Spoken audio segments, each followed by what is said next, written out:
How are you doing, Les? Doing all right. You have a nice, useful weekend?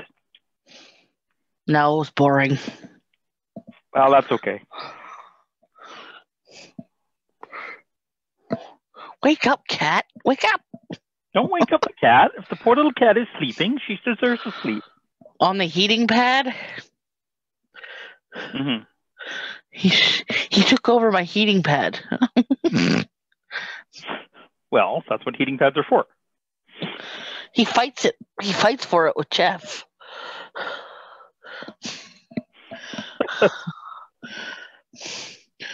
Where's your little...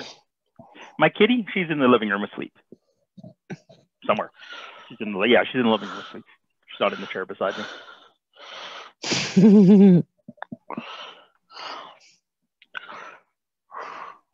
Oh, we got one more joining us.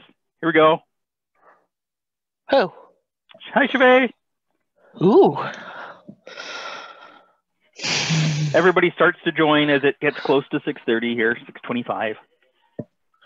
And at 6:30, well, recording's on already, but at 6:30 is where I'm trimming recordings. If I can figure out how to save it. Yeah.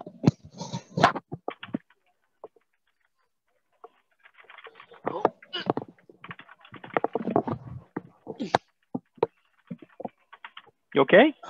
Yeah, just sitting up. Okay. Hi. Sorry, I had to burp. Didn't want to do it on mic. Thanks. Thank you. So I had a success today. Oh. Ooh. Centurion. Oh, you've reached your 100 days. Well done. Woot! Yay! All right. Now for another 100. Do you let Rifkin know? Rifkin, not yet. Why not? Well, I mean, well, okay, because, well, first of all, I was running it on Brolthan's Okay. 100-day pal thing. And so I just finished it today. I did post it to my wall. I announced it. We're such keeners. I know. 5-minute military courtcy time and all that.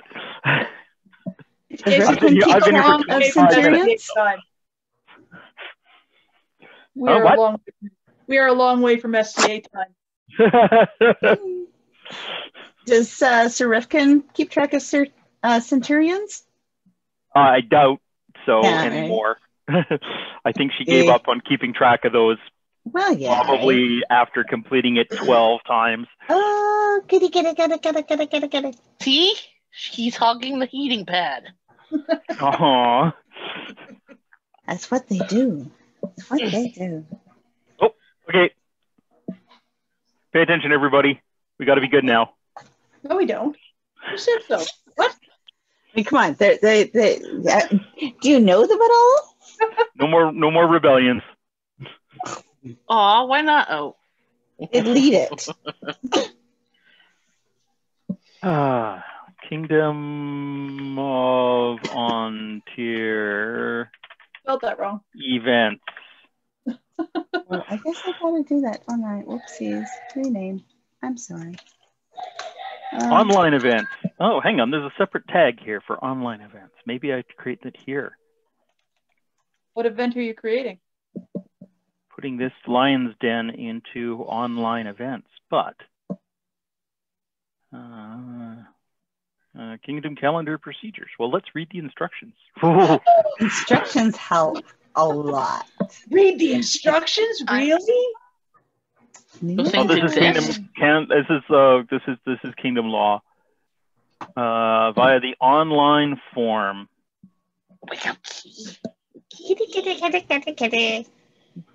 People outside, I'm looking out the window and I can see Christmas lights. A little early.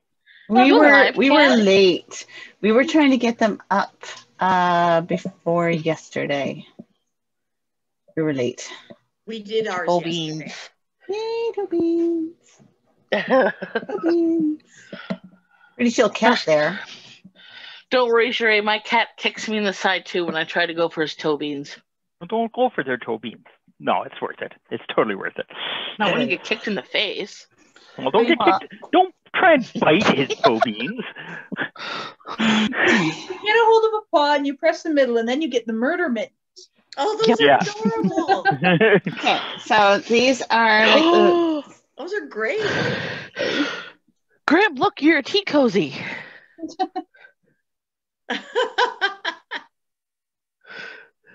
okay, but it gets better. Oh, Paws! Oh. I'm going to mute for a minute. Oh. So, We got more people joining. I'm just going to be he's muting kinda... and joining people. I think I'm muted. I'm not muted. No, you're not muted. There you are. Now you are. Yeah, so I make these. This is my favorite. Adorable. Baby Yoda. One of these days I'll actually get woke the up, did you? elves to actually keep making those cozies. Wow, you just got off the switch positions. Big fluff ball. I love ya. Whoa. People really gotta stop moving positions. It's okay. We can do that deliberately by just going, oh yeah, and you're moving. Well, musical squares. The crocodile rampant. How often do you need that one? Adorable. Looks like he wants a hug. Crocodile? Yeah, he's like, hug. I believe there's a whole song on this subject. It starts with "Never smile at a crocodile." Have you heard the song Ripley the Gator? No. Pretty sure it's not. Why? No. Oh, Rick never got back to me with that Latin. Who else does a Latin? Who else speaks Latin? Come on. Hang on. You see Wolfson. Wrong type. I only know Wolfson who speaks it, sort of. Ooh, we got 2 barons in here. Nice. I think one of them is actually talking to us today. Hello, B1. Hello, B2.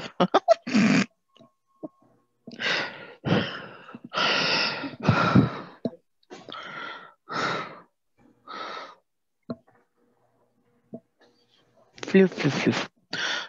Yeah, I'm currently watching Full House on mute. Okay, I'm logged in. Good. I'm logged in. This is good. Good start. All good starts. I'm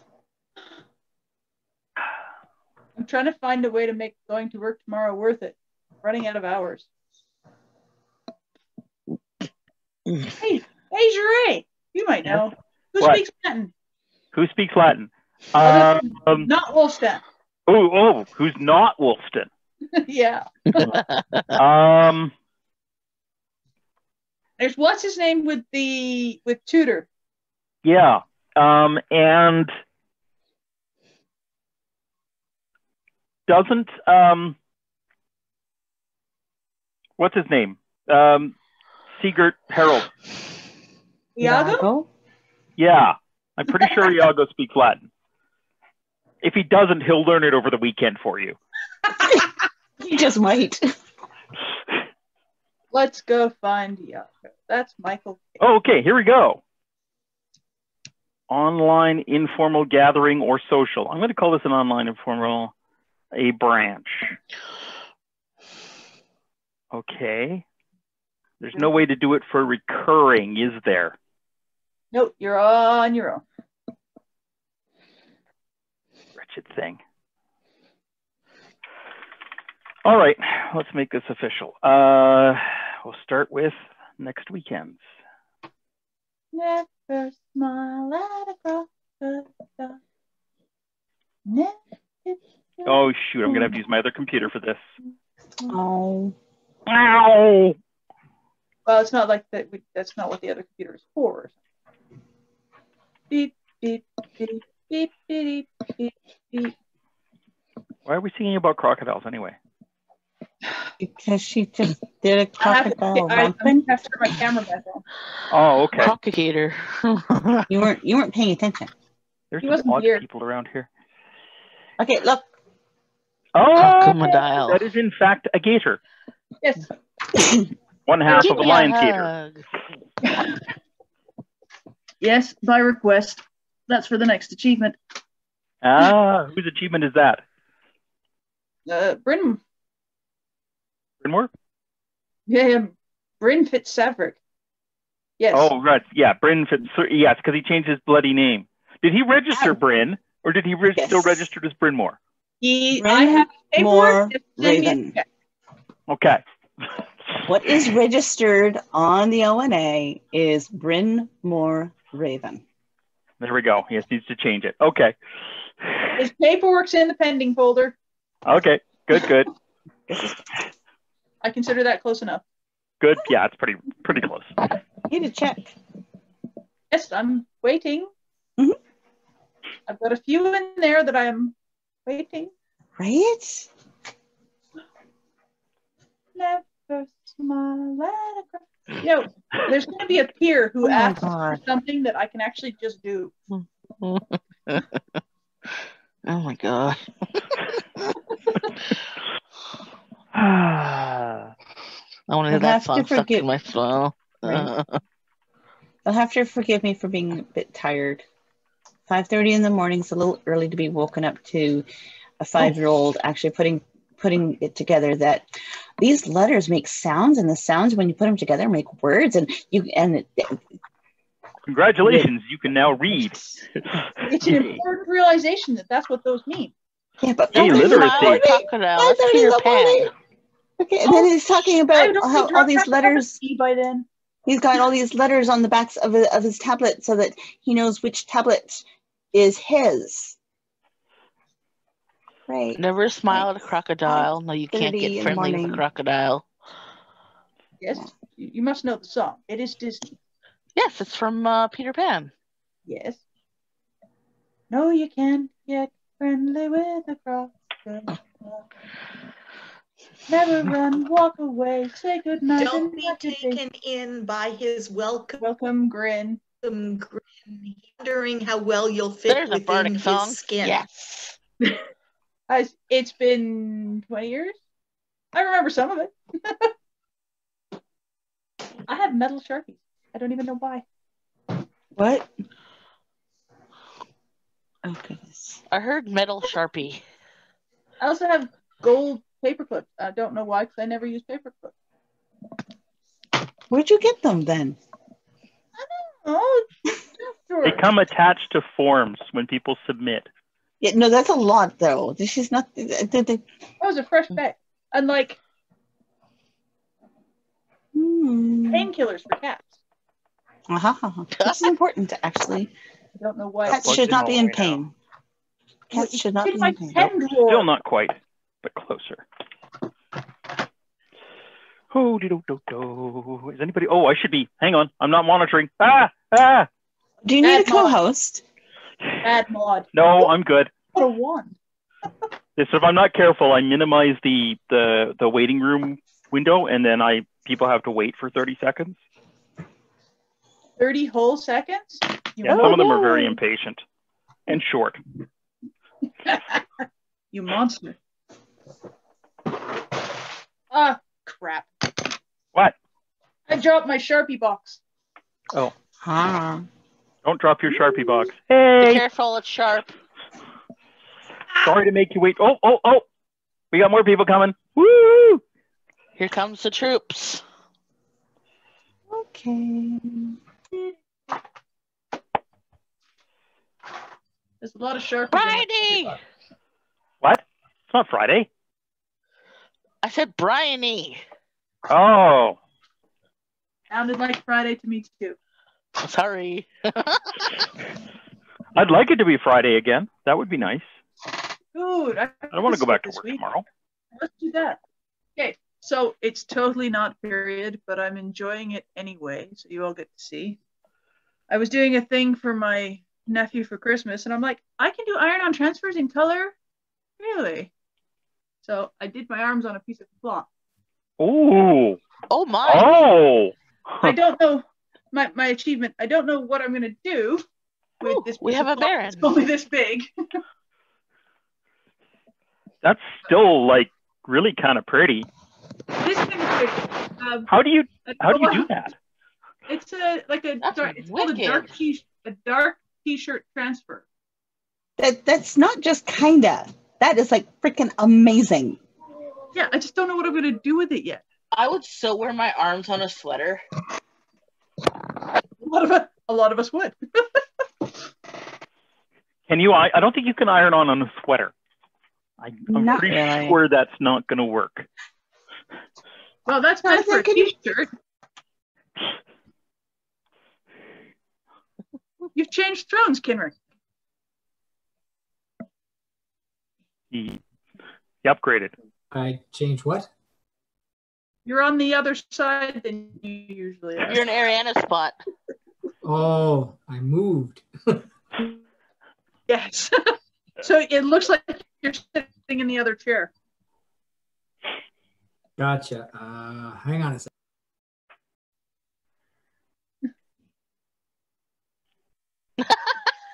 What in the? There we go. What the? Whoa, wait a minute. Okay. Much better. Blink, blink, blink, blink. Yeah, just move the camera and now I'm back in the other chair. Oh, you're in the middle. You're in the middle, in the middle. Oh, we have a Kiva.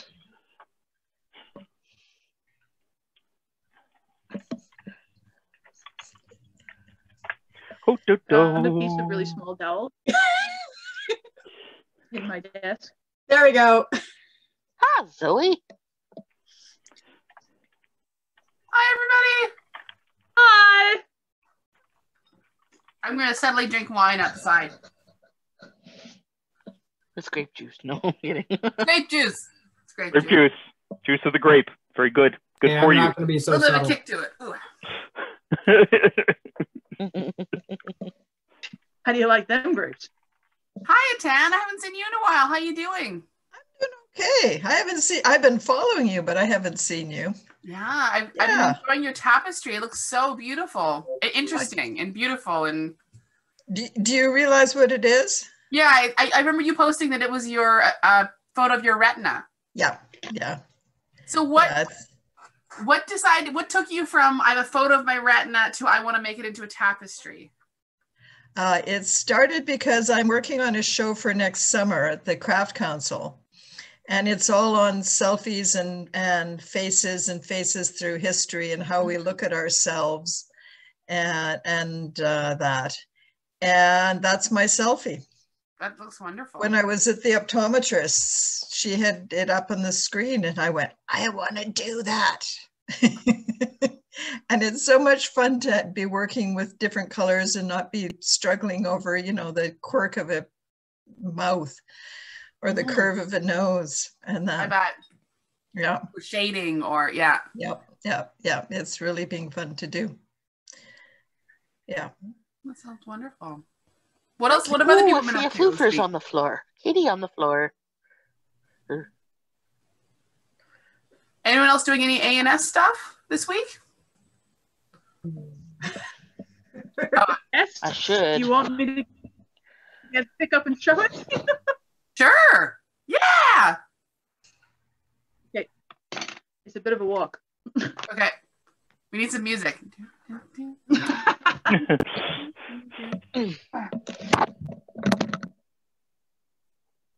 I've had a bit of wine, FYI. Oh, what are you working on, Kinrick?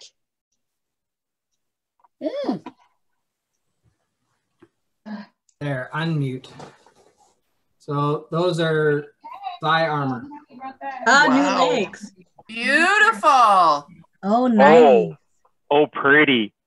Very I hit that. Can I hit that? You can try. Not hardened yet. Yes, you can.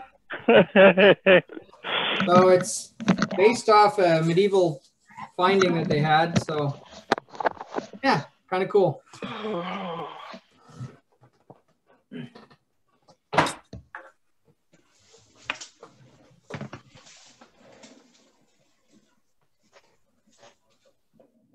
Hey, Kenrick, I missed that. What are they? It's thigh armor. Oh, okay. So yeah, should be kind of cool. Oh, something. Yeah. Something A&S-y.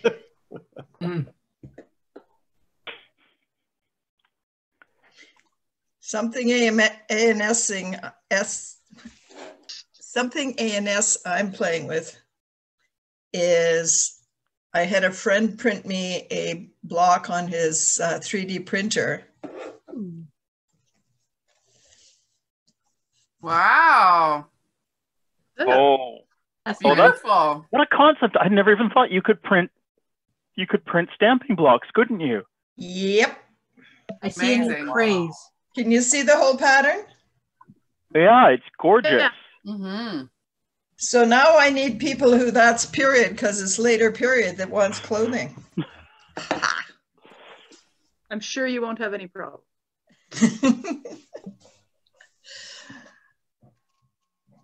I hadn't thought of that, but I think by the time we get to our next crown and whoever wins, there's probably going to be a lineup of people being like, I must create clothes for you. It's going to be awesome. Like, if you're going to win a crown, win the next crown. Like everybody, yeah, everyone's going to be ready to help.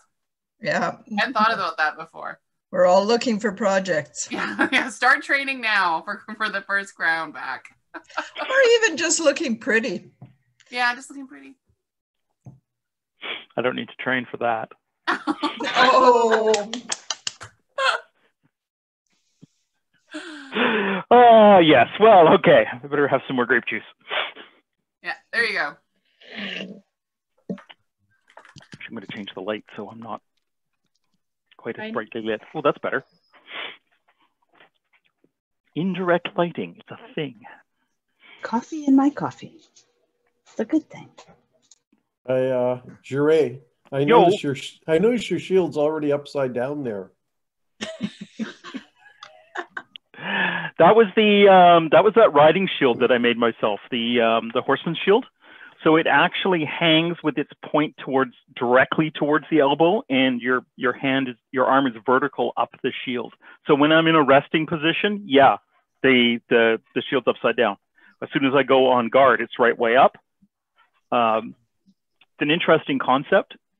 I don't know if it actually proved anything or not. Certainly proved that I'm not going to win baronial A&S with it.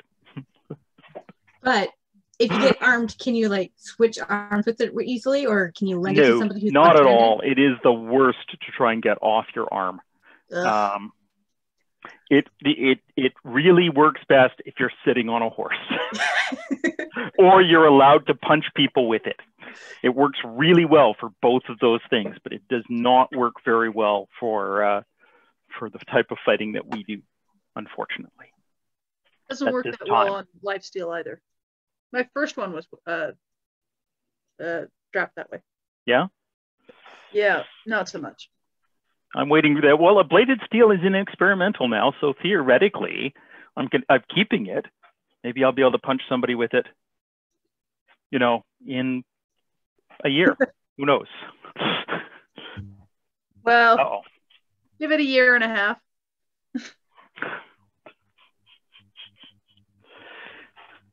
That's just to get us fighting again.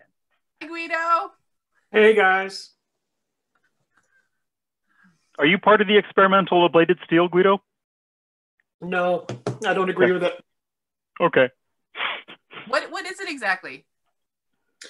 It's basically Battle of Nations SCA version. Oh, I do not agree with Battle of Nations as well. I mean, I might have other people do it, but as somebody who's a partner who fights, I wouldn't want my partner to participate in that or feel pressured to participate in that.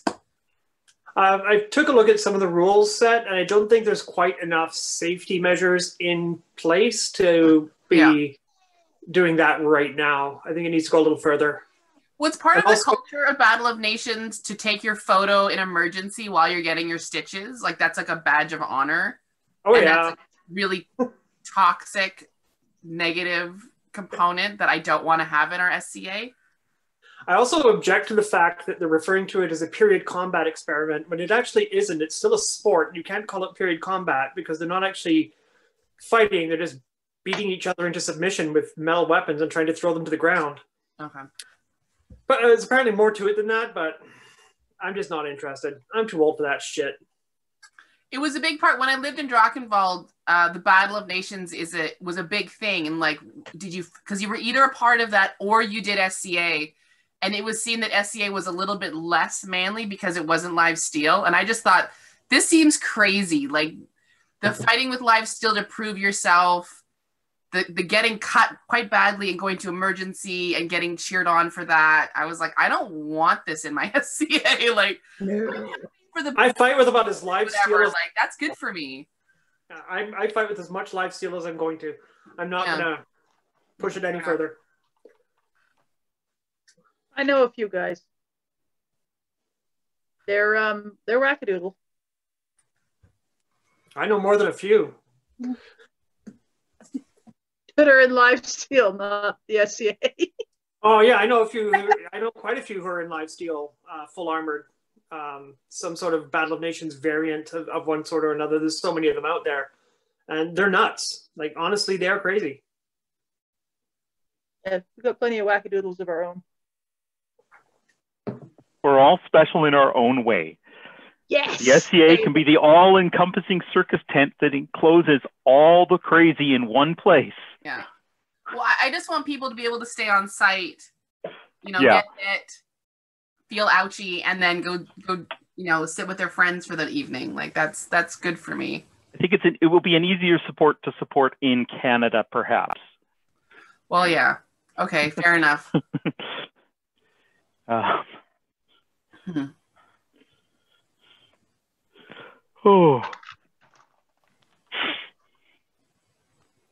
What time are we at here? 6:52. Okay.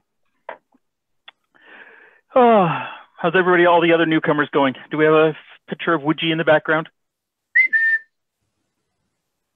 He's whining at me because he'd like to go outside, and I'm not taking him for a walk just yet. Oh, poor Woodgems. He'll join me in a minute, I'm sure. You are so mean to that dog. I'm just the cruelest. So I was thinking, Jure. Yeah. I was wondering, should we give everybody here who has signed in early as to be a part of our social, should we give them a sneak peek of what's coming up December 27th? Maybe. I'm not actually prepped for that at all. Okay. Because it's on my other computer, which is on the other screens. So definitely a good idea, though. Here. So I'm just going to give you guys, players. let's give you guys a taste. Yeah, go ahead, Jerry. Oh, the An Tir players will be presenting William Shakespeare's A Christmas Carol. Oh, yes. Oh. So originally we were going to have December 27th, which is a Sunday, right after Christmas. We were going to have no talks. It was just going to be with your family. We're all in lockdown. And so Jure and I approached the An Tir players with an idea of doing a Christmas Carol for the the Lions Den's talk. And they're like, well, we'll only do it if we can do it in a Shakespearean style. And we're like, okay, yes, that's fine with us. So the An Tir players, as part for Lions, on behalf of the Barony of Lionsgate, is going to be presenting on the 27th a Christmas Carol done Shakespearean style. I received my script today. We haven't announced it yet, but I thought you guys would like to show. So set it aside. It's going to be a Christmas like no other, but at least we can all get together right after Christmas. And so it should be really fun. I'm Marlowe. Are you Marlowe? Yes. I love Marlowe. It'll be awesome. Do you have chains ready? Are you going to have big chains? Oh, yes. I'm going to have so many chains. Oh, yeah. I'm so excited. I love Dickens. I'm a huge Dickens fan. So chains and black leather. That is what I will have. Oh my gosh, that is You so have my exciting. attention. It's Marlowe. You all know what he was like.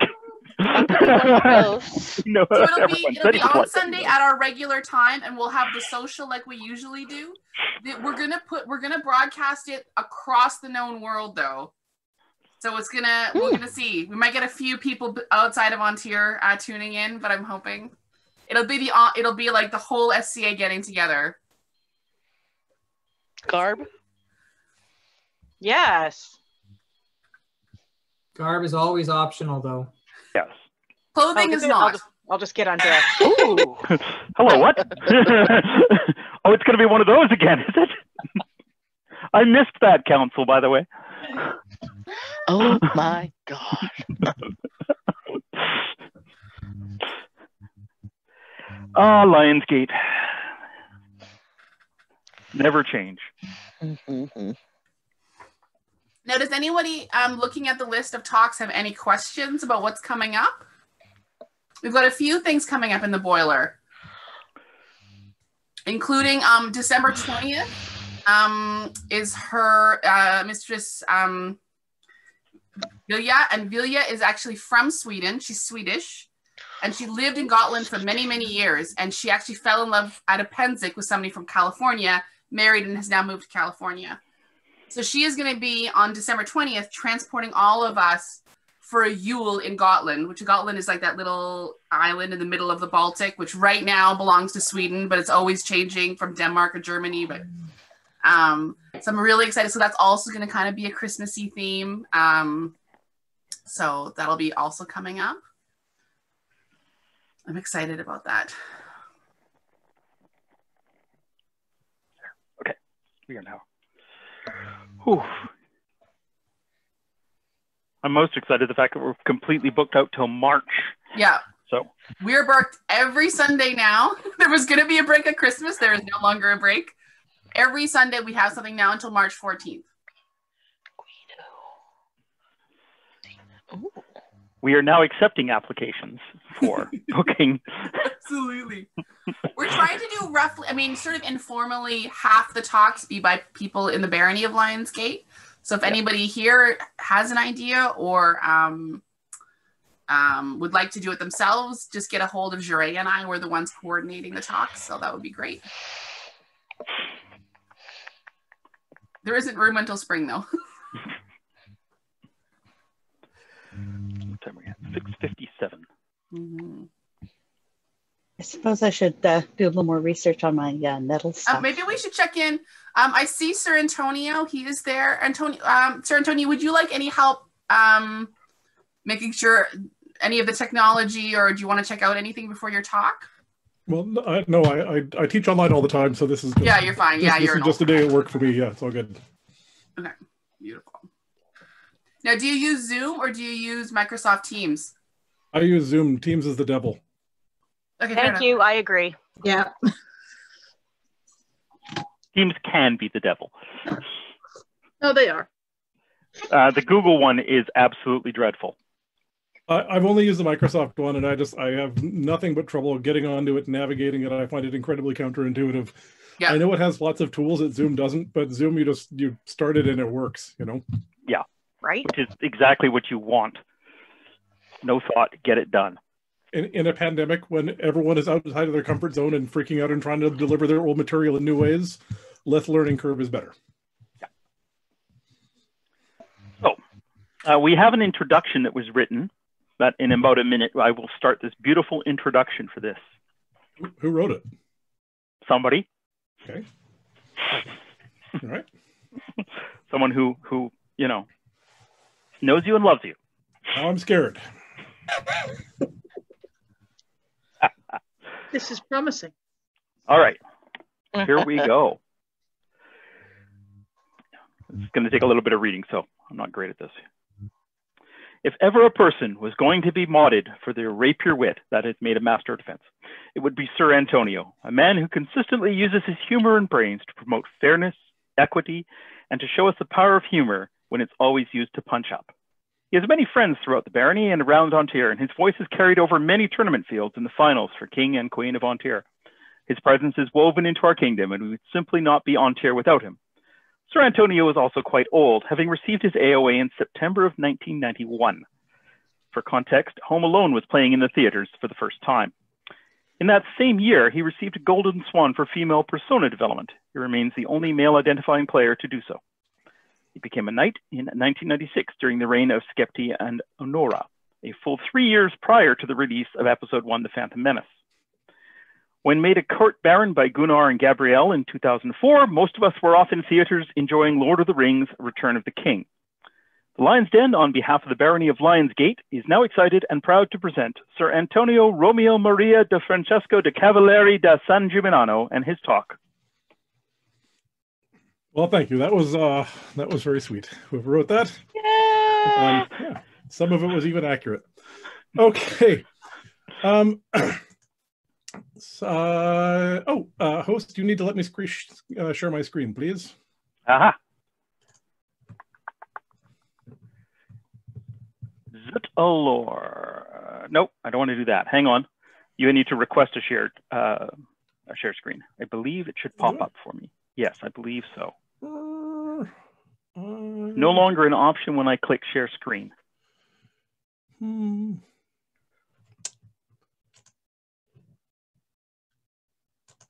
They did an update. I don't have a choice. There's no way for me to request that. This is hilarious because I thought we were all confident and cocky that we didn't have to do this stuff. But I thought so too, but this is me foolishly. I will make you a host. This is one way to deal with it. Perfect plan, yeah. Yes, I will change you to you. Just keep an eye on the waiting room.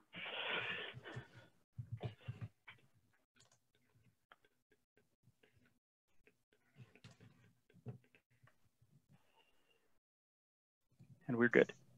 Dre, you could probably just give him a co-host and let him share screen. We're all good. Okay. We're all good. Oh, am I the actual host? Okay. You're the actual host. Okay, give me 2 seconds. I just want to make sure I do have the participants up. Oh, there we go.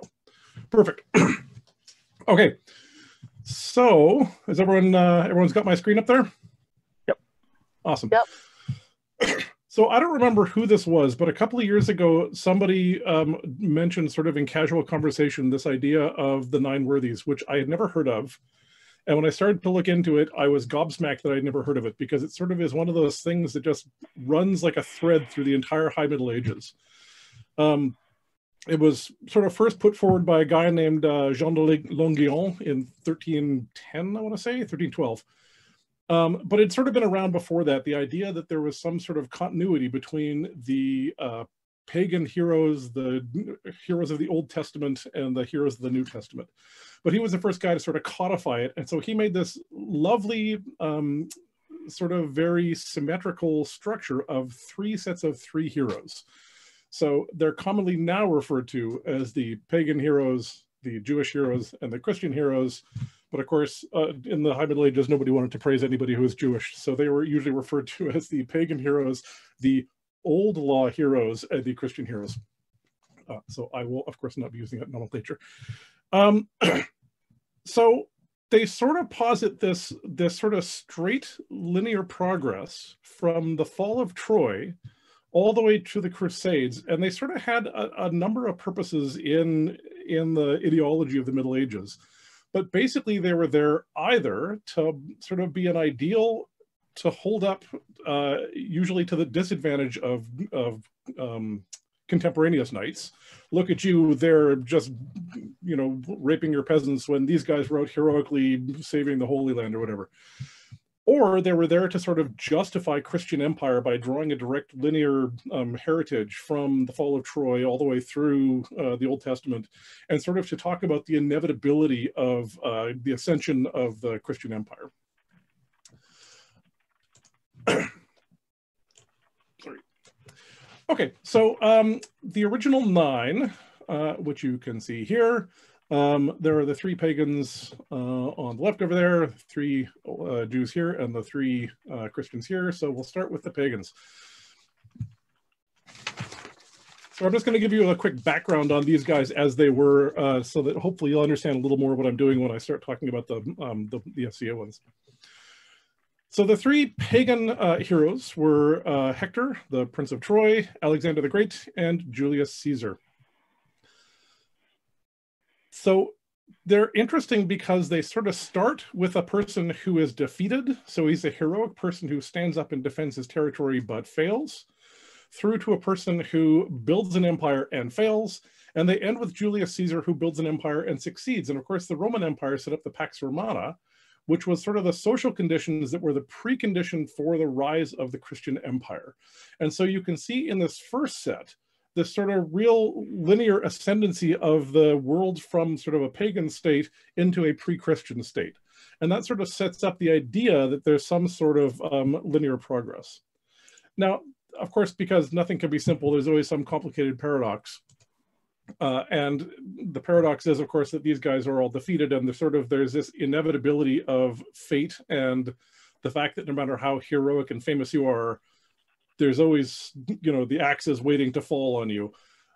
Even while there's sort of this cultural linear ascendancy. So these guys were the archetypal great soldier in the person of Hector, the archetypal great general in the person of Alexander, and the archetypal great emperor in the person of Julius Caesar. Okay. The middle set are the old law or the Jewish heroes. These are the ones I had the hardest time finding out anything really meaningful about them. They seem to, the people who are using these tropes seem to want to have them there to sort of have a linear progress, but they don't sort of get their own narratives. They skate over them a little bit because they just, there seems to be a little discomfort about heroizing them. So we have Joshua, who is the direct successor of Moses. He was seen as an idealized general who brought the Jews back into Israel, which of course later is going to end up being a precursor to the Crusades, right? So this is the beginning of that notion that the Holy Land belongs to some conquering army. In the middle, we have King David, who of course was ordained by God. And so we have the idea that God's ordination is the thing that gives you the justification for being a powerful and strong person. And there's Judas Maccabeus, who, has anyone else ever heard of Judas Maccabeus? I'm very not up on my Old Testament anything, so this was news to me. Judas Maccabeus was the guy who led the Maccabees in a revolt against the Seleucid Empire, and he restored Jewish worship in Jerusalem, which of course is the basis of Hanukkah. Everyone's going, yeah, duh, I didn't know that. So I learned something very, very exciting for me. So once again, this idea is sort of portrayed as a linear progress towards the evolution of a Christian church. And so even though Judas Maccabeus was leading a revolt so that he could have Hebrew worship in Jerusalem, it's sort of, he's portrayed in this this trope as a crusader for God, sort of a pre-crusader for a pre-Christian society, which is seen as just sort of the inevitable fruition of the Old Testament. And then, of course, we arrive at the Christians. And these are an interesting lot because much more than the previous six, they sort of span this really weird set of interactions between fictional and non-fictional people. So Alexander the Great, who of course was an actual meat person, was also fictionalized to a large extent. So there's a whole bunch of romantic stories about King Alessander having like taming griffins and having a flying metal horse. There's a whole bunch of wacky stories about him, but at least he started as an actual dude. Whereas Arthur, I mean, I'm probably speaking to a crowd that's, this is a dangerous thing to say, but there's every possibility that he's a fictional dude, right? Like we don't know really what's going on with Arthur. So he's at the very least, from the perspective of the Middle Ages, as much fictional as he is historical. But he's a totally idealized leader whose entire kingship was wrapped up around the notion of pursuing Christian ideals, of the quest for the Holy Grail, right?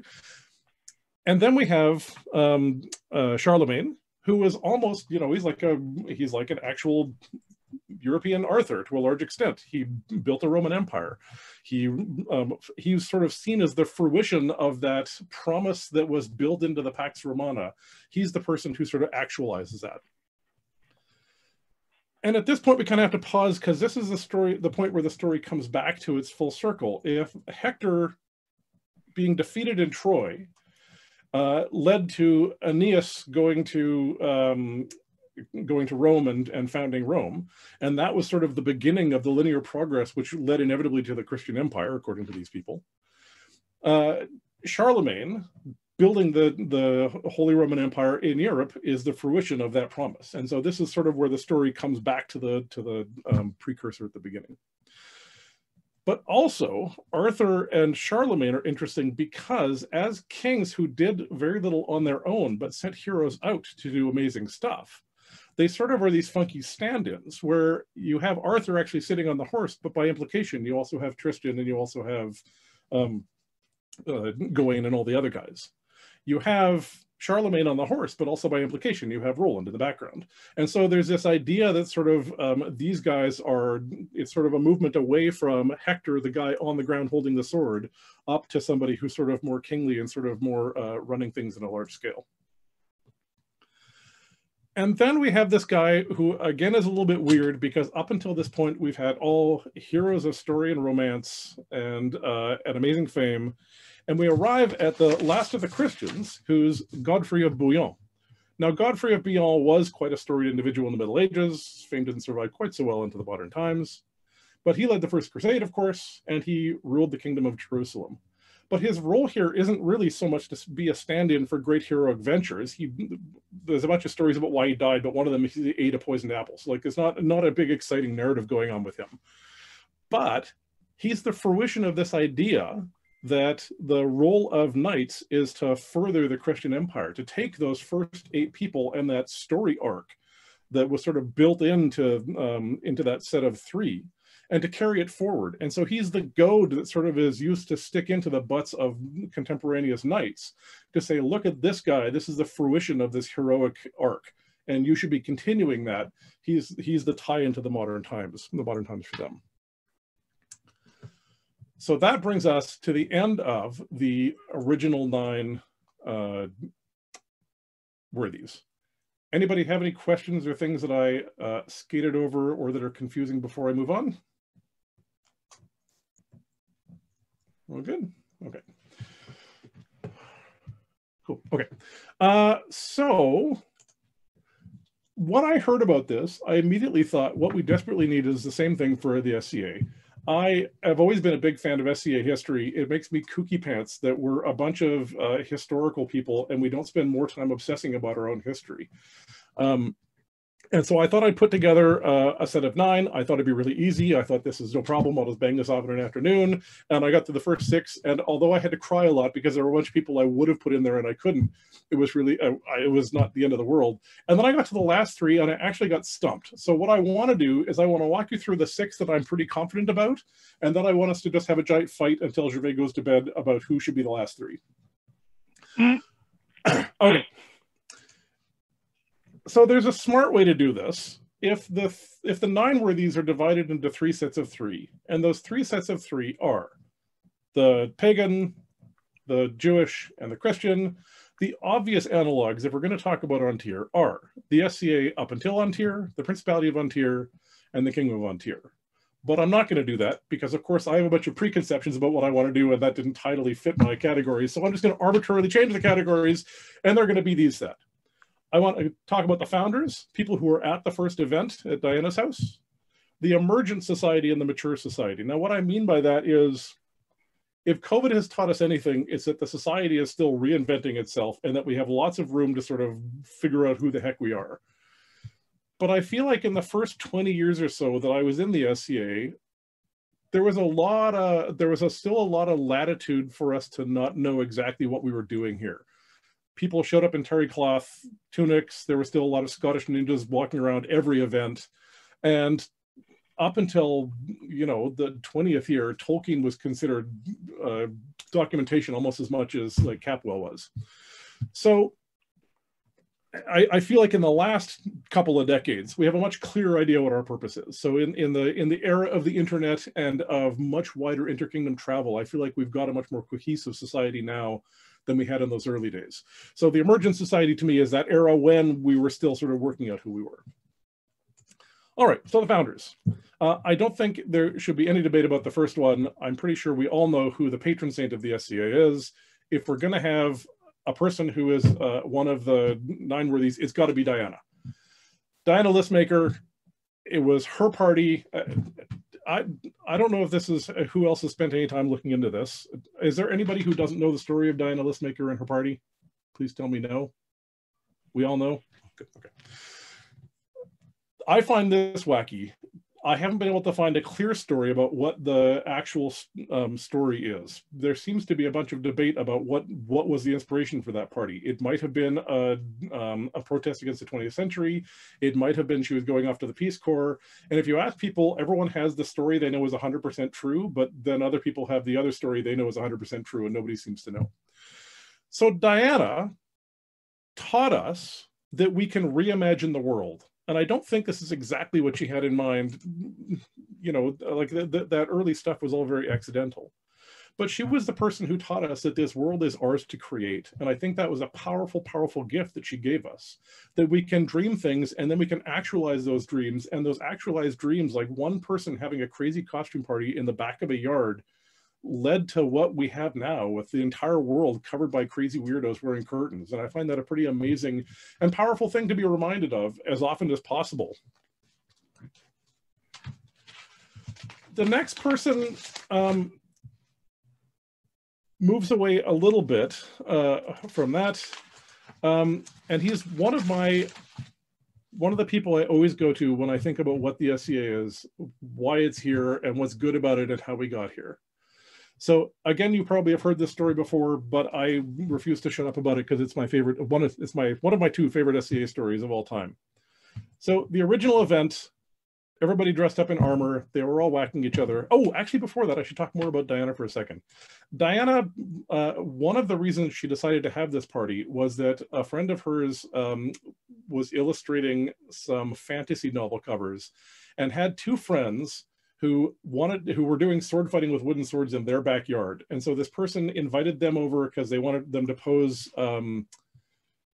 to use as models. So that's them. They became later Folk de Wiveren and Siegfried von Hoflichkeit. And so Diana saw them and thought, oh, that's cool. I like this. I like this idea of medieval sword fighting. And that sort of inspired the first event to a large extent. And of course, they were the first two guys who ever fought. In the first tournament, in the first round, the first fight was Siegfried and Folk.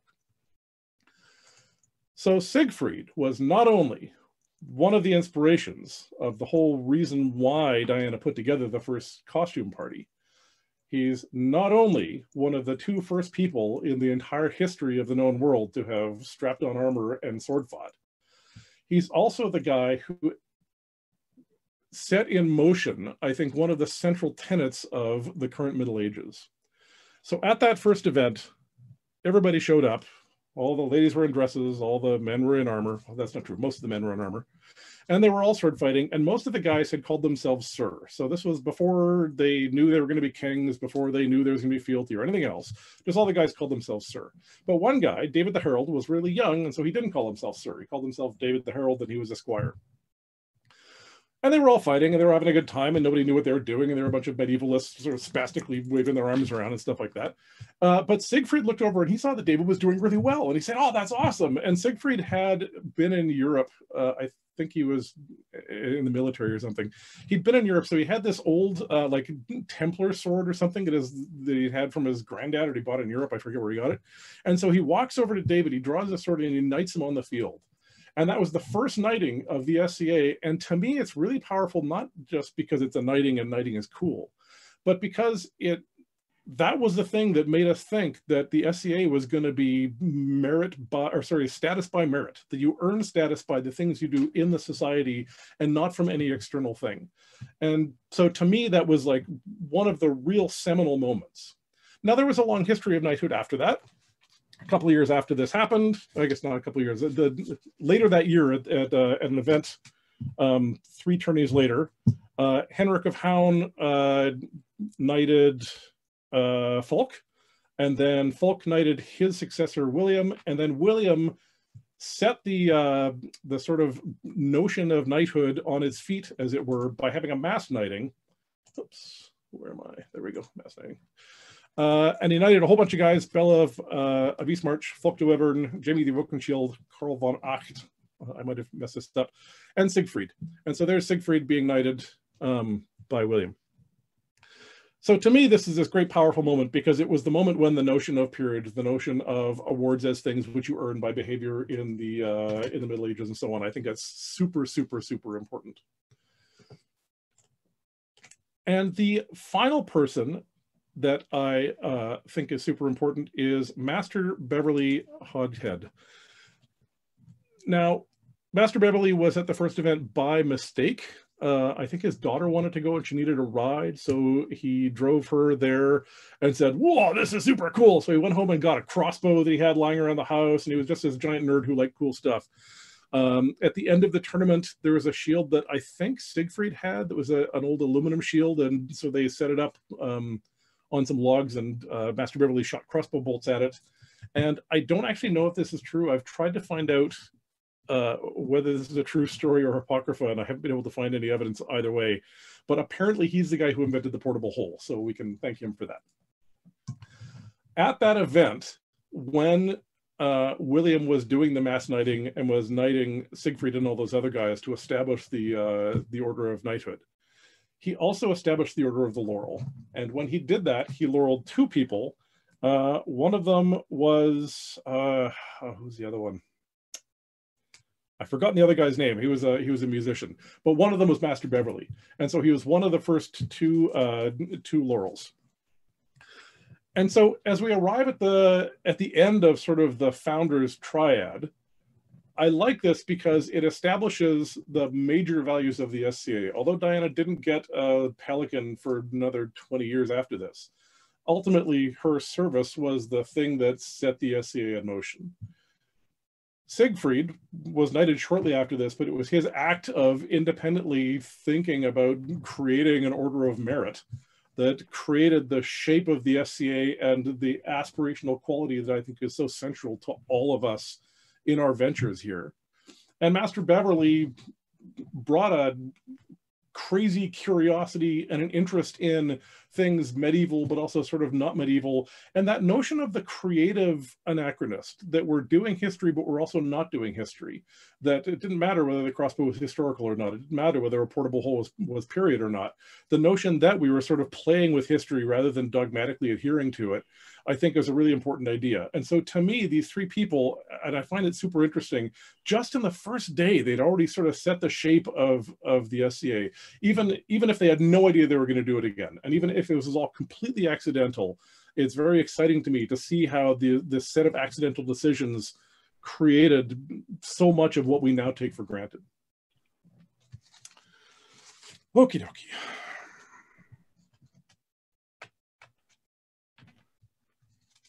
Ah, Alfonso de Castile, that was the other laurel. I knew I had it here somewhere. Okie doke.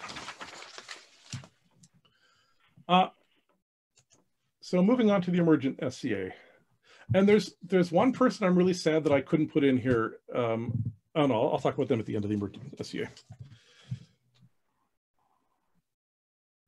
Okay, so as I said, this middle era of the SCA was emergent because nobody really knew what they were doing, and they were doing this completely experimental, wandering around trying to figure out what was going on stuff, and that was manifest in a bunch of ways, and obviously one of the main ways was on the field. And so of course the first of our emergent triad has to be Paul of Bellatrix. I resized this like 37 times and it didn't, okay. Paul, as I said, if you ever watch the video of the early fighting, I was going to try and put some on here, but my internet's not good enough to stream video over Zoom, so it looked terrible, so I didn't bother. If you've ever watched the very early videos of fighting, they're exactly what, like they're way worse than any beginner because they had no idea, right? We're really fighting really is standing on the shoulders of giants, and they were the giants whose shoulders we were standing on. But they were a bunch of university students with no martial arts training at all, and they were very silly and spazzy. But of course, Paul had a bunch of martial arts training. So he came in, and in 1971, he invented the snap, and everything changed. The snap dictated the idea of a powerful shot. It dictated the idea that there was technique that you should actually learn in order to become better rather than just beating people on raw talent. Presumably, it made this kind of fighting with just a helmet and knee pads no longer safe. It's just horrifying to me, that bottom right picture there of Paul practicing safety.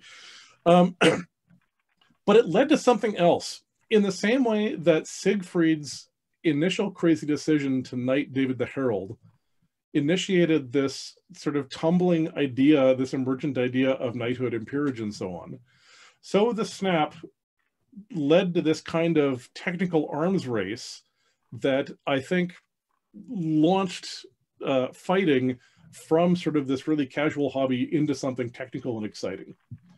Yes, those early videos are totally available on YouTube. If you just Google early SCA fighting, there's like hundreds of them. And if you can't find them, let me know, because I've got them all bookmarked. So the snap, of course, Paul invented the snap, and he went and he instantly won crown because nobody could stop it, because it was, compared to what they were doing, lightning fast. So everyone said, well, you have to teach me that. And he said, let me win one more crown and I can. Then he did. And then he taught everyone the snap. And so they were all hitting him. And he said, well, this sucks. So he invented the punch block, because the punch block was the natural solution to the snap. And then he won another couple of crowns, and everyone said, teach me that. And he said, okay. And then he had to find another problem for that. So he invented the snap offside, because if you're punch blocking, when someone throws a snap, you get really out of position with that initial punch block, and it opens up your offside and you get slammed in the head. And so although this was all Paul doing all this work, it just sort of led to this, here's a technological advancement. And then as it becomes widely spread, here's the problem. It creates a new problem that we've got to solve with a new technological advancement. And you can see that happening now in fighting, where fighting has just gotten better and better and better. And every time someone develops some new trick in the bag, fighting just jumps forward, right? The use of the low profile thrusting tip just changed everything completely. Now, once fighting was established in that way, the next giant leap forward was our next member, who is Torgal. Now, this is the first person who sort of is distinctly An Tirian, but he, again, completely changed fighting. When he moved the sword into the high guard, everything changed. But what interests me about him is actually not fighting. I mean, obviously the fighting is super duper important, but it's all the other stuff. Because if I had to have one person stand in for what An Tir is like, I think I might make it Torgal. Torgal gets drunk and he's kind of a dick sometimes, but when he's not, he's super smart and funny and awesome. And sometimes he gets drunk and he's not a dick. And his fighting was just so full of attitude. I used to hang out with his friend, Sir Clifford, who was his squire. And Cliff would tell us these great stories about him. And one of them was, he said, they were driving to practice, and Torgal said, let's just not talk to anyone. We're just going to go there. We're going to put on our armor. We're going to walk out. We're going to stand in the field. We're going to refuse to talk to anybody. If somebody comes up and says, how you doing? Just get in guard. We're going to beat everybody. We're going to get in our car, and we're just going to drive home. And sort of that's like, it's this very archetypal Torgal thing that he's just going to like see what happens. He's going to mess with people's heads.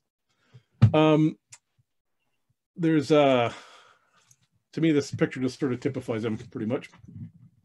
And there's an even better example of this, I think, that sort of makes me, it sounds like many dukes that I know, yes, Bria. There's maybe an even better Torgal story. And again, to me, this is like, I don't, if you've traveled, you know that An Tir is kind of the barbaric cousins off to the north that people don't like to talk about. And Torgal is all of that. And so at one time at an event, Torgal showed up to an event and he said to Clifford, Clifford had these very, servile, feudal views of what it was to be a squire. And so he did sort of all of Torgal's gut work for him. And so Torgal said, put the tent here. And Clifford said, are you sure? Are you sure? And he said, no, I put it here. This is when Torgal was king. And so Clifford goes, okay, Your Majesty, because you don't question your liege. So he puts the tent up, and in the morning he's there, he's polishing Torgal's helmet.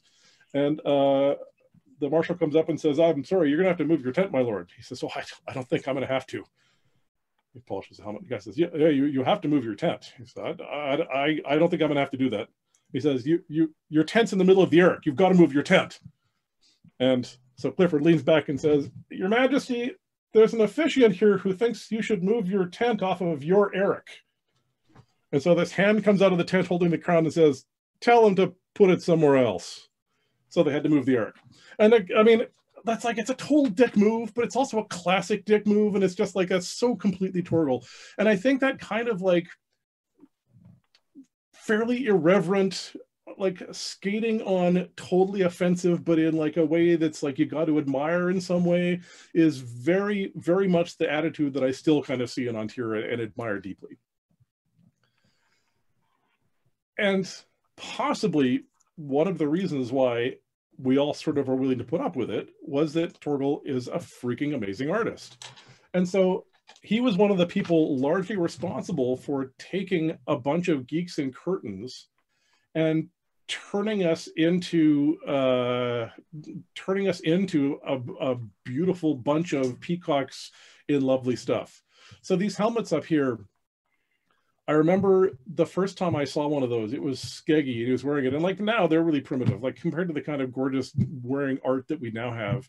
It was pretty plain, but it had garnets in it. I thought, you want me to hit you in the head with that? What, really? Are you crazy? And so Torgal, along with the Varangians and Steingrim and those guys, just completely changed the aesthetic of An Tir and made it, I think, a much more beautiful place. Anybody who was privileged to go into the Varangian encampment, it was perfect. They had rules saying like you could have any non-period stuff you wanted in your tent, but you couldn't have a non-period bucket or anything. But, and I think this is the amazing thing, if you came in there and you had a bunch of non-period stuff, their solution wasn't to look down on you and sneer. Their solution was to say, how can we help you get more period stuff?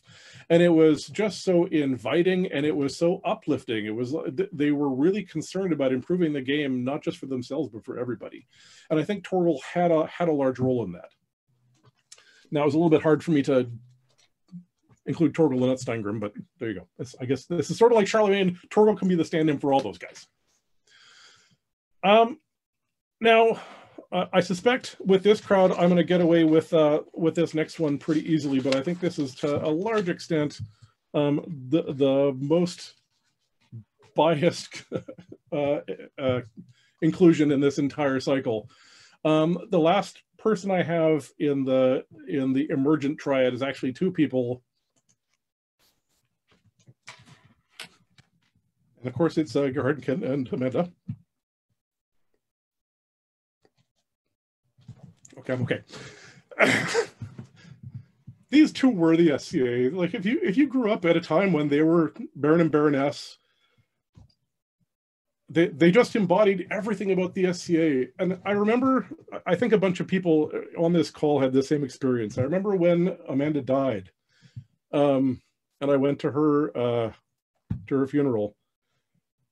And I'd always thought of myself as one of Amanda's special favorites. Amanda had made me her bard when I was quite young, and that was one of these real moments that, you know, as the introduction said, I'm known for being a person who stands up and does presentations in the SCA, and that's all Amanda. That was Amanda encouraging me when I was, you know, when I was a young kid in Lionsgate.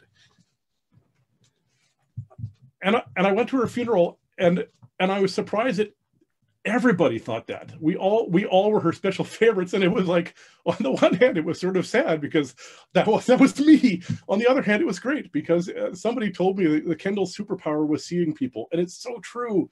They saw everybody and they lifted them up, and I think that's a thing which is beautiful and which it's still present in the SCA, but I think definitely a light has gone out of the world in that regard. Now, this is something I've just been thinking a little bit about baronies in general. And in the old days, of course, there was no set term limits. You got appointed as the Baron and Baroness and you stepped down when you want to step down, but you could run as long as you wanted. And that's how we got this giant dynastic thing.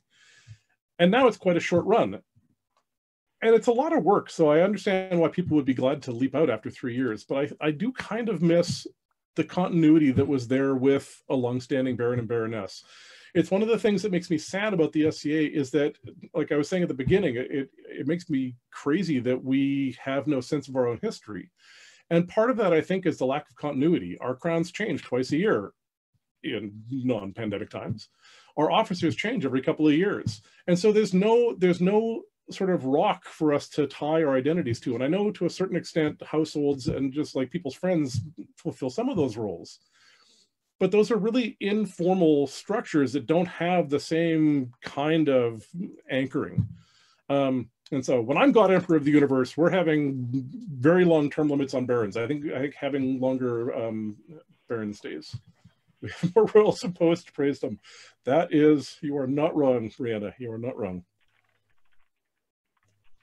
And it's not that I think the term limits, I think the crown should be 6 months. God help us if we had crowns who lasted for longer than that. But it would be nice if there was something that had some continuity, you know, other than my frequent absence. Okay, so once again then, if the first triad is service in the person of Diana, martial prowess, and merit in the person of Siegfried, and artistic and scientific endeavors in the person of Beverly, the second one is martial prowess in the person of Torgal, martial prowess, artistry, and just plain attitude in the person of Torgal, and that spirit of loving inclusion in the Kendalls. And of course they had everything else as well. They also had martial prowess, and they also had artistry, and they also had everything.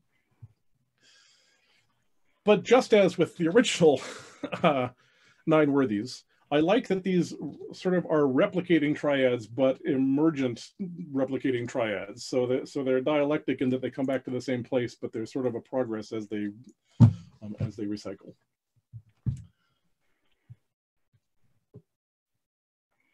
Yes, that's very true. This is a very regional, definitely a regionally biased thing. I did front the fact that this was biased. Somebody is saying that down south. Oh, you can all read the chat. Okay. The Mature SCA. So the Mature SCA is really interesting to me. As I got to sort of the third triad in the SCA Nine Worthies, I ran into a bunch of problems. The first problem is perspective. You know, every year they put out lists of like the greatest movie of the year. And then if you go look at those from 10 years ago, you're like, what? Because they lack the historical perspective to actually make intelligent decisions, right? So like looking back now, it's much easier to see that stuff. So I can see Torgal through a much clearer lens now than I could when we were, you know, at events together. So it's easier to sort of look over the span of people and say who had a giant influence that we can now see. It's much harder to imagine who's going to have a large influence as we move forward. And of course, this is made far worse by the fact that my involvement is sporadic. So like I have the people I think should be on this list, but I'm looking through a pinhole to sort of determine who would be potentially on that list. And I'm 100% sure there are a million people who totally are now looked at as deeply inspirational humans who I've never met. And the third one is a good, bad thing. The SCA, when it was founded, was not very diverse. And I mean that in almost every way, right? They all were the same socioeconomic class. They were all white. They were all from the same town. And the men did the men's stuff, the women did the women's stuff, and the men's stuff was fighting and the women's stuff was watching fighting. And that basically was it, right? There wasn't a lot going on. And one of the great joys of the SCA, and this is especially, it seems to me fairly recently, is that we do all kinds of stuff now. So it's hard to sort of pick a person. It's easy to look at Paul and say Paul was central to the emergent SCA because combat was central to the emergent SCA. But what is the core of the SCA now? I don't know. Is it, I mean, there's rapier and there's equestrian and there's the bardic stuff is way more advanced than it ever was. And there's people doing brewing. And so it's hard to sort of pick a person who would be a stand-in for such a huge yeasty concoctment of cultural ideas. So I think basically I'm going to throw this open. That's most of what I have to say. I have two people who I want to put on my list, but I have giant problems with them. So my proposals are Sven and Rifkin, and I put them there. And well, I'll tell you why I don't want to put them there in a minute, but I'll tell you why I do want to put them there.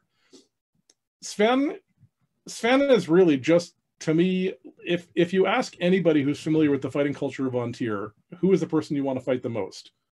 The top of most people's lists, I think, is Sven. He's fast, he's technical, he's fun, and he's just he has no ego. He's the nicest guy who will kick your ass ever, in a way that very few people at his level sort of have that complete absence of snottiness. He's a second generation Duke, exactly. And Misty, I constantly look to Misty for inspiration, Rifkin, for a bunch of things. She's the person who spends more energy on trying to figure out how to be an ideal knight of anybody I know. But more importantly, her desire to be the most perfect knight that she can be. Again, it's like the Varangians. I was saying that they had this encampment, and they used it not to sort of lord it over other people for not being adequate, but to lift other people up. And Misty's desire for perfection in herself is manifest in building perfection in other people. And so I talked earlier about how in the emergent SCA, we sort of were in isolated groups. And now one of the things that's an amazing change in the SCA is that we have a lot more cultural unity. As we have travel and as the internet, you can watch somebody in Texas doing a fighting class. And so there's a lot more sort of cultural interaction, for better and for worse. Misty was one of the early people who sort of started that in the fighting community by inviting instructors to come into the Pacific Northwest, and sort of led to that being a much more major idea. And the only bad thing about her is trying to spell her damn name, as Brian has just demonstrated. Every time I try and write her name, I have to look it up again. I think they're terrible choices, though, because although Misty inspires me for all kinds of non-martial reasons, for the most part, they're just two more knights, and I feel like knights get more credit than they deserve in the SCA, and so that's sort of that's something that I would want to address. As I said, diversity is one of the issues that I feel is sort of probably should get more shrift. I'm going to pop, in case anybody cares, these references into the chat box. If you Google the Nine Worthies, these are all the early ones you're going to get. I didn't do a whole lot of serious research on this project. But if you're interested in more stuff on the Nine Worthies, you can do that. And now I want to just open the floodgates, and I'll stop sharing. And why don't you tell me who you think we should put in that last set of three? Because I'm dying to know other people's thoughts.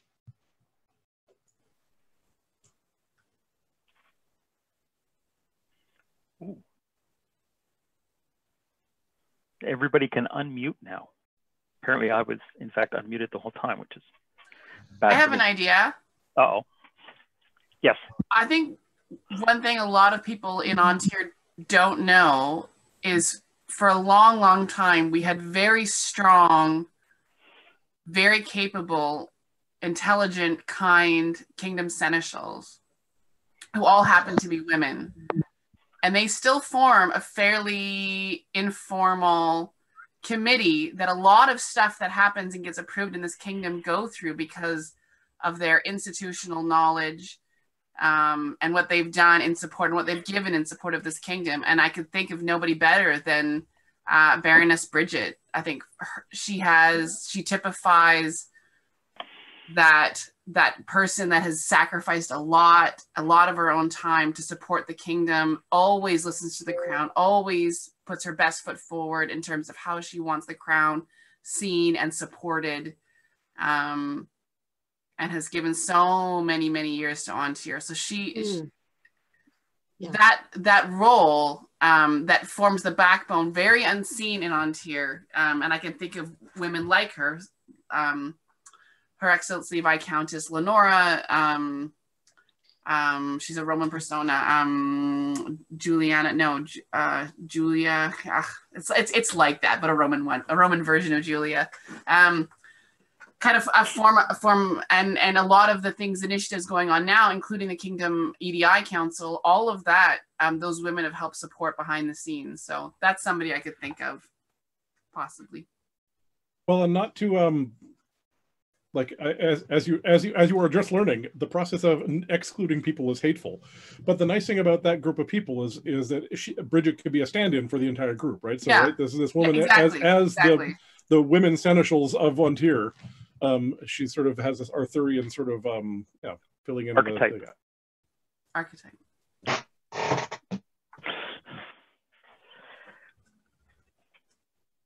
Yes, Julia Semprona. Pronia. She's also Herald. Yes, that's who I was trying to think of. Yeah. I would not envy anyone the task of narrowing down archetypal SCA people in An Tir who have impacted the kingdom with that classical perspective, with that idea that this is seen from the distance of years later, that they fit that. That is a monumental and terrifying task, Toby, and you are a brave, brave soul. Well, I did chicken out on the actual hard part. Well, so the thing is, my first encounter with the Nine Worthies was in my late teens when I met Edward Ian Anderson for the first time, and he asked me who the Nine Worthies were, and he says, not historically, because there were more than one. There's more than one Nine Worthies. Went with one that's the most common and religious and overarching. Other people reference them, saying these are the Nine Worthies of poet of So on the artisan scale, it's someone like Eduardo with his cooking, his costuming, everything he touches that turns to art. And everyone has their own Nine Worthies. So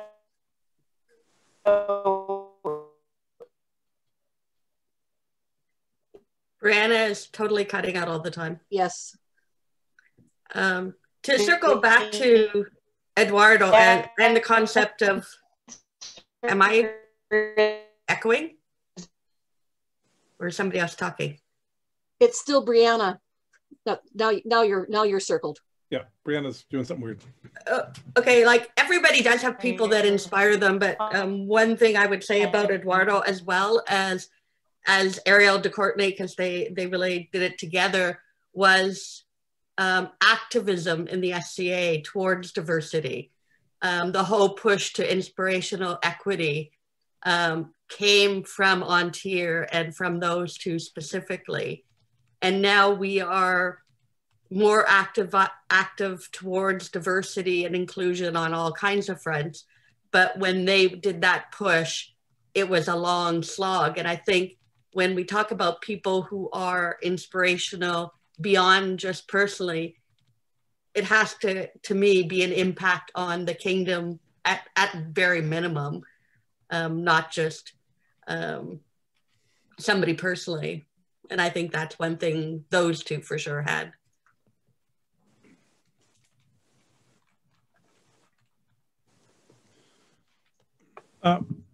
Something Brianna, I think, was saying, I couldn't quite catch it because she was cutting in and out, was the notion of the personalized Nine Worthies. And it's true. I mean, I don't think we're going to leave this meeting with an actual set of 9 people who we're going to have be the codified Nine Worthies of An Tir. Throughout the Middle Ages, there was basically one Nine Worthies. There was a couple of substitutes. Sometimes Godfrey got yanked out and they threw someone else in, and the Germans threw someone else instead of Arthur. But by and large, that canon was more or less set. There was a lot more loosey-goosiness with, they set up a 9 worthy women as well. And that one was much less stable. But the 9 worthies in the Middle Ages were a very stable set of people. So, as I said, I mean, this is a very biased list that I've presented. I don't actually think that other people would come up with the same list, and that's totally cool as far as I'm concerned. There is one thing I would have. This is ironic that you mentioned equity. I've actually forgotten the king who did this. One of my other favorite SCA stories, and somebody I would have liked to have put into the emergent SCA, was the guy who decided that there were going to be women on the field. There was this big stink when some women decided they wanted to fight, and a bunch of guys said, "No, we're not going to fight women." There's apparently still men who say they won't fight Paul. Women. I don't get it. It wasn't Paul. Or Kevin Peregrine. I thought it was William the Lucky. Anyways, might be, yeah, one of those 3. So there was this big debate over whether they're going to have women on the field or not, and the king said, "I'll think about it, and I'll tell you at Crown." And he stood up at Crown and he said, "I've thought about this for a long time, and I've thought about both sides, and I've decided that there are going to be no women on the field today." And there was a giant gasp, and everyone said, "Oh my God!" And he said, "And there's going to be no men on the field today." And everyone said, "What? You sure? It's a Crown tournament. We need some people on the field." And he said, "There's only going to be fighters on the field." And I think that's a great story. However, as I said, I was stuck with the 3 people I was already determined to have in there. So damn it, he got cut. Editing is hard. Damn it. Sir Antonio, I had another idea of somebody who certainly helped transition the kingdom from emergent to mature. Is Duchess Anharad. Has been there through thick and thin, and is still to this day. She's been the Baroness of her region. She's there as counsel. She's active as a Lady of the Rose, as a companion of the Rose. And she's somebody who has been there for An Tir through thick and thin. I thought she deserved a mention. You stole my idea. I already typed that a little while ago. He did, actually. Did you? And it wasn't always easy for her either, because she had some tough times. Yeah. Sometimes self-inflicted, but that's another story. She might have been involved in some of those. Yep, that's true. Not easy at all. One of the things that I've noticed in the SCA, the number of power couples that make a huge change, often in their local area, but sometimes kingdom-wide. Like Bridget and Cedric are stronger together than they would be individually. And often that's a king and queen too. Well, heck, I'd have to say that about myself and Curtis. Yeah. We are far greater than than we as a couple than we are individually. Yep.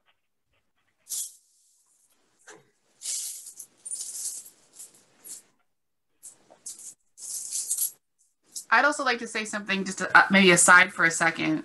I think when Jure and I were thinking about first doing these talks together, we really wanted a way to kind of get the barony together and checking in with each other through these times. Tonight has been such a warming of my heart, and I feel so much joy learning more about the kingdom than I ever knew before. And it's just really great to see you guys. And Tony, I'm so glad that you were able to present tonight. It's just been, I've been sad sometimes and I've been happy sometimes, but it's just been wonderful. And I'm really feeling just so glad that we put this whole thing into motion. Because it sort of feels like this talk is kind of bigger than Lionsgate. This is about An Tir tonight and a bigger idea. Well, I'm glad you had a good time. I'm enjoying it a lot. Good.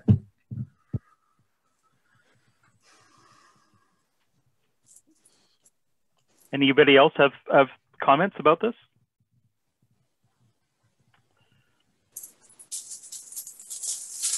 What are you doing? Antonio, sure, let's.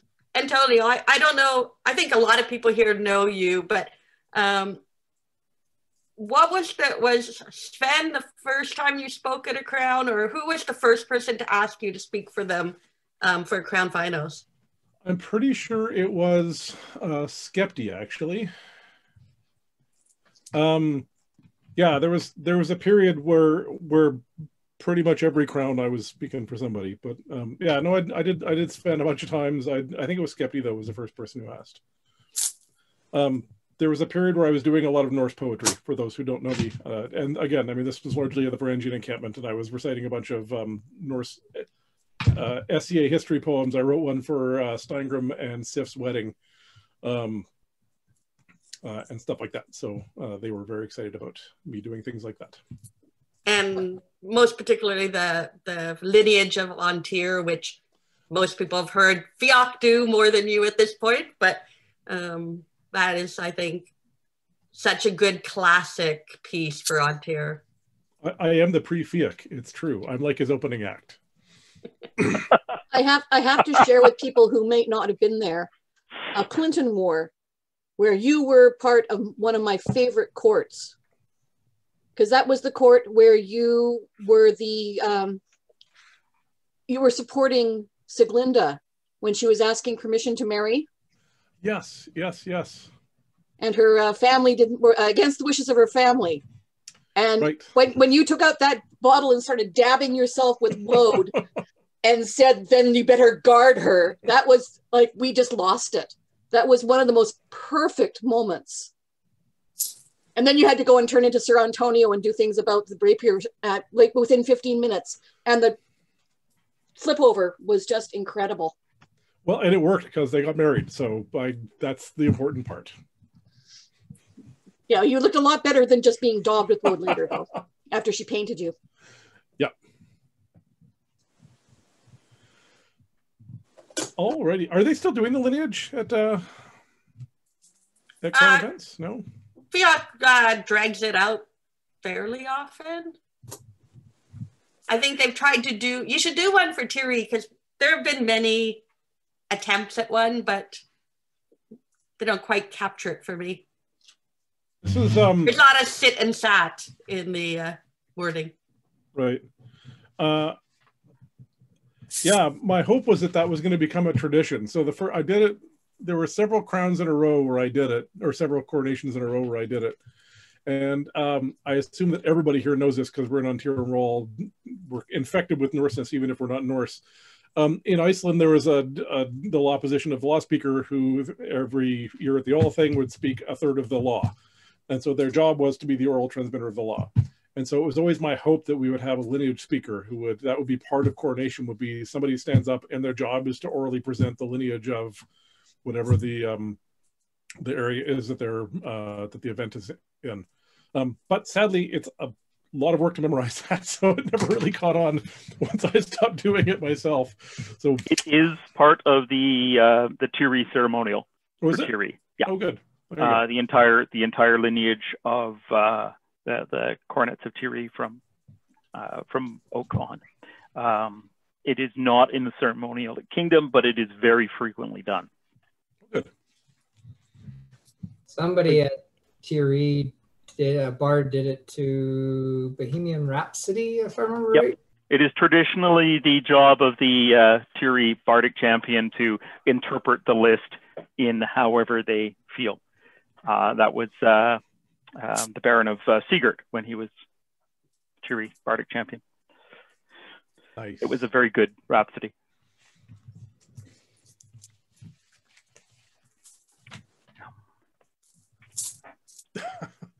Yes, courts already are 9 hours too long. It's true, but they should cut out everything else. It's clearly the solution to that, Brianna. It is one of the most important pieces, knowing our own history. Well, clearly I think so, or I wouldn't be here. Well, that's what I loved about when you just jumped in and did that intro for my pelican ceremony, which was super cool because you just pulled it right out of your butt. But that inclusion of sort of a history of peerages in the SCA, which I don't think enough people know about, and to make it more about or include that as part of it was really cool. I was actually looking for the video, which I couldn't find because I wanted to cut out that part to put up for in the group here, but could not find the video for some reason. Well, if you ever track it down, let me know. I don't think I have any video of me doing any of the presentations I've done at court. I do have it. Oh, I just don't know where. If you track it down, let me know for sure. Yeah, pelicans are funny because unlike the laurels and the knights or any of the other peerages, the pelicans were an imperial invention. So back when the Imperium was the Imperium. So it wasn't a crown prerogative. It was the board decided that they were going to initiate this notion of doing some sort of service award. And because right at the time, the board was trying to get out of the medieval aspect of the SCA and become merely an administrative body, there was actually quite a to-do about whether or not the kingdoms were going to be the people to administer this or the bod was going to be the people to administer it, and that ended as it should. But I just find that one intriguing that was sort of dictated from above rather than organically built from below, unlike all of the other peerages, which Yeah, originally, what we would now consider pelicans were given laurels. Yeah, yeah. Well, and I've often thought, and I'm sure this will be controversial, I've often thought that the period should just all be knighthoods, which is what they did in period, right? You didn't have to fight to be a knight. You just did some stuff that people liked, and so we could have had knights of the field, knights of the laurel, knights of the pelican, knights of the other, blah blah blah blah. But again, nobody asked me, so probably luckily nobody asked my opinion of any of this stuff. So Sir Antonio, do you have your three? I mean, you've asked us for ours, but we haven't asked you for yours. Do I have my three? No, I mean, other than no, I had to waffle too much, and again, like, your suggestions are so much better than the ones that I had put forward. I think one of the problems is that I haven't interacted on sort of a high level outside of my immediate social sphere. And so when I hear you talking about people who are like the movers and shakers, who are that group of women seneschals, the last kingdom seneschal I was aware of in any real way was, what was his name? The guy who had the run-in with Malin. Gwillem Moore. Gwillem Moore de Montfort. Oh, let's not bring that up. Oh, come on! With through the lens of history, it's hilarious. It's hilarious to me. Of a memory. So yeah. So I mean, I find it intriguing hearing other people's perspective on this. I think ultimately it's a stupid project. Like it's a great project for this kind of informal people thinking about what the SCA means to them and thinking who stands in for that, and thinking about the values that we want to represent and so on. I think that's a super valuable project. But the idea of trying to put together these sort of big H historical overviews of the present is always a problematic idea, right? Perhaps if we approached it from first deciding what it is that they're representing. So for example, you were saying, what some of the things that we are people who are, the diversity. So in what ways are we diverse, and sort of take one for each, sort of, narrow it down to 3 ways of diversity, and then choose an archetype for each one of those. Yeah, well, and I thought also that there's lots of people now who do lots of things, but my point was more, I don't think that we can now know who are going to be the archetypes of the future, right? So like the trying to deal with this for this decade is always going to look silly in the future. I think we can say now with some certainty who the really big players were in the first 5 years and in the next 30 years. But in the last decade or two, I think it's a fool's game to try and sort of define how this stuff works. H.G. Wells wrote this great history of the world. I don't know if anyone's read it. In the preface of the first one, which he wrote in 1939, he said, "What we need is a unified history of the world, and obviously nobody's qualified to do it. And I'm a writer of fiction, so I will, because I'm the least qualified, so I'll take it on." And he revised it a bunch of times until he died. And in the introduction, he said, the interesting thing about history is that it always says more about the era in which it's written than about which it's written. And I think that's sort of the problem of trying to solve this problem now in the modern era, is like, how do we say anything intelligent about this group of people without the lens of experience? So my guess is that batch of seneschals, who's the movers and shakers of like the invisible powerhouse of the SCA, I'd be kind of surprised if that didn't emerge as one of the people we look back on and say, yes, those totally shaped how the SCA worked. Yeah. But who knows for sure, right? In 2007, I did this survey of the top 10 fighters in the SCA, and it started because Arminius had just joined, and he was all about Sven. When did he get knighted? How old was he knighted? And so to him, Sven was his Torgal. And I thought, okay, it's been a while. Where does Torgal still, I wondered what that would be like. Torgal still ended up, he and Sven were like the only ones with everybody's top 10 list. And then largely it was all dukes, maybe a count. Max was the only non-royal, but it was interesting to see how that went from 2007 to the start of An Tir, to see how many of these old time guys still made it in. Yeah, for sure.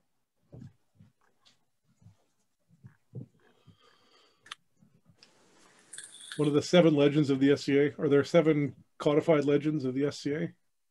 Another one to take a look at is who are our lions?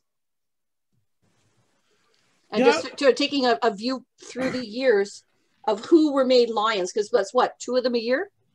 I thought about that. When I was putting this together, I thought about going to look at the lions. They're funny though, because lions largely are made at the whim of the crown, right? So not to diss the choice of the crown, but like it's supposed to be potentially biased. I mean, when Darius put it together, he said, I want an award that I can just give out without sort of the hassle of a council. So, and I know like Kiva, I think, consulted with the batch of people before. They do that now. Right? They consult. Yeah, but it's much, I feel much less about sort of a historical overview and much more, the or a snapshot of who the king at the time felt was a worthy. Yeah. So basically, like any church, I guess. All the lions of An Tir, they sort of put in who they feel is their sort of top 10 choices. Oh, cool. And so you're, as a crown, they give that to you. So they don't. It's not a cohesive list, but it's like this lion thinks these are their 10. And so if you're gonna pick somebody, you certainly want it to be somebody who's on some of the lions list. Like you can't be a totally unknown number. Yeah, so there is some communications with the lions and with the crown. Yeah, probably just as well that he chose who he did for the first lion. I confess I'm sad to hear that. I really like the idea of like this completely whimmy. It's like a court baron, but actually means something. Kind of, like the really super powerful thing. Oh, come on, landless white trash. I'm not saying that getting my court barony wasn't a proud day for me, but really, it's like the most completely arbitrary award in the entire SCA. Which meant that they really wanted to give it to you. Exactly. I felt qualified. I don't know. I think it's a great award. Me too. I didn't turn it down. Considering how hard they had to chase you, Miles. Yeah, well. I think too with the lions, Ulf has pointed out that it is still completely their whim on whether they do it. They do get the, but I think that's developed over time that they ask for that feedback. But I also think the first bunch of crowns who picked lions had an easier time because they had these legends to draw on. Yeah. And now it's more like you get to this, there's not that history anymore. And I think there's a lot more delving into who could possibly matter to a lot of people, at least in my view. Well, and exactly the problem we're having here, right? It's easy to pick the top 3 founders. That's no problem. Yeah, I agree completely. Yeah, stupid bar constantly rising. Alrighty. I feel like that is rounding it off somewhat. Does anyone else have anything they want to throw in here, or should we wind her down? I think that sounds pretty good. I think I think on behalf of the Barony of Lionsgate, we'd love to say thank you so much for presenting today. I learned a lot I didn't know before, and was able to see photographs of people that I'd heard of before. So it's just been wonderful. I feel my heart is full hearing your stories and seeing everybody online. It's been great. Do you guys all know the Kingdom of the West has like the best history resources ever. So if you Google Kingdom of the West history, they have an amazing database of old documents, old photographs. There's a bunch of the old timers have a running sort of, this is the one thing you want to read the comments. They have like running arguments with each other about what happened and how it happened and so on. That website is totally worth digging around in. So if you are ever interested in SCA history, just pop over there. It's an astounding gift that they have given us, full of interesting stuff. Just out of curiosity, how many of us were Westies to start? I don't. When did An Tir branch off? 1982. Oh, I'd be right on the edge then, because 82 is when I joined. I figured Iceland Fiona was the first child conceived in the kingdom. So